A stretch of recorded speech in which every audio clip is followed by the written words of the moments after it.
check भी check 2 महीने का मान लो उन्हें 2 महीने का चेक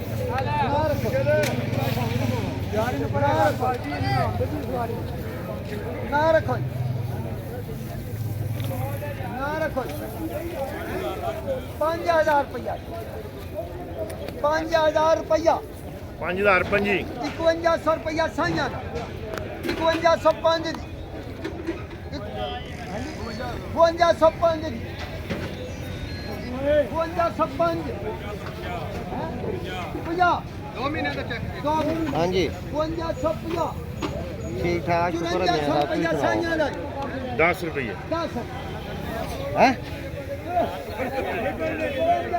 ਹੁਣ ਅਗਲੇ ਹਫਤੇ ਜੀ ਇਨਸ਼ਾਅੱਲਾ ਹੋ ਹੀ ਜਾਣਾ ਮੇਰਾ 5410 है ਹੁਣ ਤਾਂ ਬੜੇ ਤੰਗ 5410 तो 5410 ਹੈਲੋ 8 दिन ਦੇ ਚੈੱਕ ਵਾਲੇ ਆ ਜਾਓ ਜੀ 8 ਦਿਨ ਦੇ ਚੈੱਕ ਵਾਲੇ 8 ਦਿਨ ਦੇ ਚੈੱਕ ਵਾਲੇ ਨਾ ਰੱਖੋ 5000 रुपया 5100 रुपया पीर में नंबर शाला नहीं साढ़े को चेक है 5 रुपये 5200 रुपया पीर में नंबर वाह ये सी 5 रुपये 5205 रुपये 10 15 20 25 30 रुपये 5230 रुपये हैदरी कमीशन साहब 35 40 रुपये 40 50 रुपये 50 55 60 70 75 80 85 90 95 जी 95 पूरा 5300 पूरा 5300 रुपया पूरा 5300 साइयां दे नाते कीन वाले आ जाओ भी कीन वाले आ जाओ किथे गए हो ना रखो अरफान 5300 रुपया बाबे यूब दा पक्का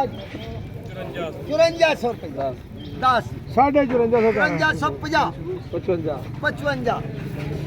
5455 60 60 65 70 80 85 90 95 5500 55 10 15 20 25 30 35 40 45 5550 55 60 65 70 75 80 85 90 95 पूरा 5500 5 10 15 20 25 56 रुपये बाबे अरफान